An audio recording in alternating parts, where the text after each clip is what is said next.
जमीन से 480 फीट ऊंचे 4500 साल पुराने इस पिरामिड के अंदर ऐसा क्या था जिसको सिर्फ देखने के लिए रिसर्चर्स ने एक रोबोटिक कैमरा पिरामिड के अंदर भेजा। एक जगह पर आकर रोबोटिक कैमरा रुक गया क्योंकि अब इसके सामने पत्थर का एक स्लैब था। रिसर्चर्स का मानना है कि इस स्लैब के पीछे जरूर कोई ऐसा राज छुपा है जो पिछले 4500 सालों से दफन है। ये राज इनको हर कीमत पर जानना था, इसलिए इन्होंने रोबोट के आगे एक ड्रिल मशीन लगाई जिसने इस पत्थर के स्लैब में एक बारीक छेद कर दिया। अब इस छेद के अंदर एक कैमरा भेजा गया जिसने स्लैब के उस पार एक ऐसा मंजर दिखाया जो पिछले 4500 सालों से किसी ने भी नहीं देखा था। दोस्तों, इन्फॉर्मेशन वर्ल्ड चैनल में आप सबका खुश आमदीद। नाजरीन, मिस्र यानी कि इजिप्ट में टोटल 138 ऊंचे तरीन पिरामिड्स मौजूद हैं जिन्होंने पिछले हजारों सालों से दर्जनों अर्थक्वेक्स और कई खतरनाक तूफान का सामना किया, लेकिन मजाल है कि इनमें से कोई एक भी इधर से उधर हुआ हो। इनमें से सबसे ऊंचा और बड़ा तरीन pyramid the great pyramid of Gaza कहलाता है और सिर्फ उस पिरामिड के बेस का एरिया 13 एकड़ पर मौजूद है। यानी कि इस पिरामिड के अंदर हैरत अंगेज तौर पर 1-2 नहीं बल्कि 9 फुटबॉल फील्ड आ सकती हैं। दोस्तों, एक एस्टीमेट के हिसाब से इस पिरामिड में टोटल 23 लाख बड़े बड़े पत्थरों का इस्तेमाल हुआ है, जिनमें से कई पत्थरों का वजन 50 टन भी था। अगर इसके टोटल वजन का अंदाजा लगाया जाए तो इस पिरामिड का टोटल वजन 60 लाख टन है, जो कि 12 बुर्ज खलीफा के वजन के बराबर होता है। लेकिन इतने ऊंचे और आलीशान पिरामिड को बनाने का आखिर मकसद क्या था?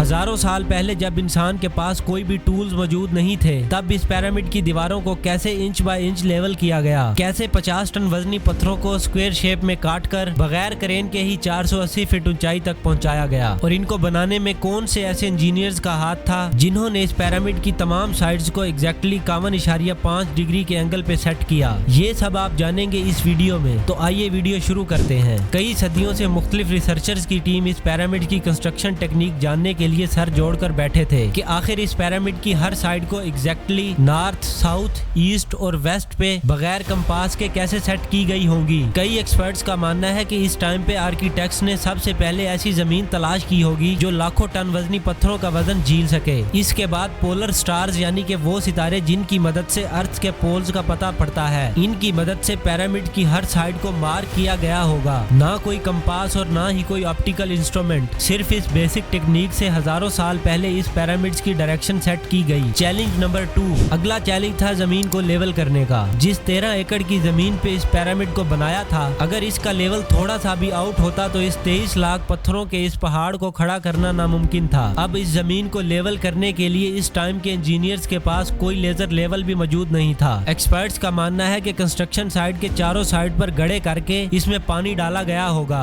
और फिर एक साइड के पानी के लेवल से दूसरी साइड के पानी के लेवल को मैच किया गया होगा। जो जमीन का हिस्सा पानी के लेवल से मैच नहीं कर रहा होगा, इसको छेनी और हथौड़ों की मदद से काट कर लेवल किया गया होगा। कई एक्सपर्ट्स का मानना है कि एंशिएंट इजिप्शियंस ने इस सिंपल टूल का इस्तेमाल किया होगा जिसकी दोनों साइड्स पर लकड़ियां और इसके ठीक सेंटर पर एक रस्सी से पत्थर बंधा हुआ है। अगर पत्थर जमीन से टच हो गया तो इसकी रस्सी ठीक सेंटर लाइन पर आ रही होगी, तो इसका मतलब है कि बीच की जमीन परफेक्टली लेवल है। Challenge number 3। अब पिरामिड कंस्ट्रक्शन साइट पर डायरेक्शन भी सेट थी, मार्किंग भी हो चुकी थी और जमीन का लेवल भी सेट था। अब बारी थी कंस्ट्रक्शन सेट करने की, जिसके लिए लाखों टन वजनी और बड़े बड़े पत्थर रिक्वायर्ड थे। लेकिन ये पत्थर काटने के लिए इनके पास ना ही कोई बड़े बड़े ग्राइंडर थे और ना ही कोई जैक हैमर्स। लेकिन फिर भी इन्होंने 50 टन वजनी पत्थर काटे भी और इनको स्क्वायर शेप भी दी। लेकिन आखिर किसकी मदद से? जी हाँ, यही वो सिर्फ एक टूल था जिसकी मदद से पत्थरों को काटा गया। एक्सपर्ट्स का मानना है कि पिरामिड की कंस्ट्रक्शन पर इस्तेमाल होने वाली छेनी सिर्फ कॉपर से नहीं बनी थी, क्योंकि इनको ये बात मालूम थी कि कॉपर नरम होता है और पत्थर नहीं काट सकता। इसलिए इसमें एक केमिकल आर्सेनिक भी शामिल किया गया था। कॉपर और आर्सेनिक से बनाई जाने वाली ये छेनी लकड़ी के हथौड़े से पत्थरों पर ठोकी जाती थी और कई घंटों की मेहनत के बाद बड़े बड़े पत्थर शेप में लाए जाते थे। Challenge number 4। अब चूंकि ये खास किस्म का पत्थर जिसको आज लाइमस्टोन कहा जाता है, इसकी कटाई पिरामिड कंस्ट्रक्शन साइट गाजा से 250 किलोमीटर दूर टोर के शहर में हो रही थी। अब मसला था ये पत्थर गाजा से ट्रांसपोर्ट करने का। हर एक पत्थर 50 टन यानी कि 50,000 केजी के बराबर था, जो कि तकरीबन 3 पैसेंजर बस के वजन के बराबर बनता है। और ऐसे 23 लाख पत्थर सिर्फ एक ही पिरामिड में इस्तेमाल होने थे। इतना ज्यादा वजन ट्रांसपोर्ट करने के लिए ना ही इस दौर में कोई जानवर काम आ सकता था और ना ही इनके पास कोई ट्रक्स मौजूद थे। हत्ता कि आज के दौर में भी ये काम करना पड़े तो ट्रांसपोर्ट कंपनीज को अच्छा खासा टफ टाइम आएगा। हैरत अंगेज तौर पर यह काम वर्कर्स और कश्तियों की मदद से किया गया। जी हाँ, टोर और गाजा के दरमियान मौजूद रिवर का फायदा उठाया गया और बड़ी बड़ी कश्तियों में पत्थर लाद कर पिरामिड साइट पर पहुंचाए गए। एक्सपर्ट्स का मानना है कि ये काम इतना आसान नहीं था। शिप्स में इतने बड़े बड़े पत्थरों की लोडिंग और अनलोडिंग में कम से कम भी 500 मजदूरों की आर्मी एक ही वक्त में लगाई गई होगी। Challenge number 5। दोस्तों, जो एक्सपर्ट्स की टीम पिरामिड कंस्ट्रक्शन पर रिसर्च कर रही थी, इनको अब इनके कई सवालों के जवाब मिल चुके थे, लेकिन एक बात जो इनको हर वक्त सता रही थी कि लाइमस्टोन कट भी गए, ट्रांसपोर्ट भी हो गए और कंस्ट्रक्शन के दौरान एक के ऊपर एक लगना भी शुरू हो गए। मसला ये था कि पत्थर इतनी ऊंचाई तक आखिर पहुंचाए कैसे गए होंगे। कई एक्सपर्ट्स का मानना है कि पिरामिड की कंस्ट्रक्शन से पहले ही ये प्लान कर लिया गया था। या तो ये स्पाइरल ट्रक्स के जरिए ऊपर गए होंगे या फिर जमजम के तरीके से। लेकिन ये बात तो तय है कि 50,000 केजी के पत्थर ऊपर मजदूरों की आर्मी की मदद से ही खींच कर गए होंगे। Challenge number 6। ये बड़े पत्थरों को ट्रांसपोर्ट करने की ही नहीं थी। इस पिरामिड के अंदर कंपार्टमेंट्स, इनके अंदर भी जाने का रास्ता और कई छोटी छोटी सुरंगें भी बनाई गई थी। बाकी चीजें तो ठीक थी, लेकिन एक चीज एक्सपर्ट्स को हैरान कर गई